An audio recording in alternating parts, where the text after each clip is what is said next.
Mari Bapak. Iya. Bapak ketemu bisa minta Bapak kakak dan KTPK. Mau sertifikat tangan kalau nah. Oh.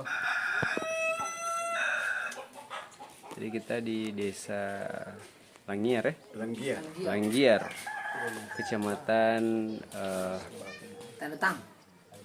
Tandotam ya? Kecamatan Tandotam di Kota Tual Provinsi Maluku.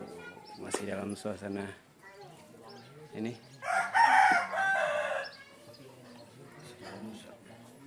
di rumah Bapak Tarmizi Katmas, dan masih dalam suasana bulan suci Ramadan. Kita masih berpuasa, insya Allah dikit lagi udah mau beduk. Udah pukul 3. Tetap semangat, insya Allah semua berjalan lancar. Para penerima bantuan semuanya juga lolos dalam tahap proses verifikasi, dan insya Allah semua berjalan lancar. Amin ya Allah, amin. Setelah ini kita bakalan kembali ke desa Ohya. Masih tinggal 7 unit di sana dan akan menyeberang ke desa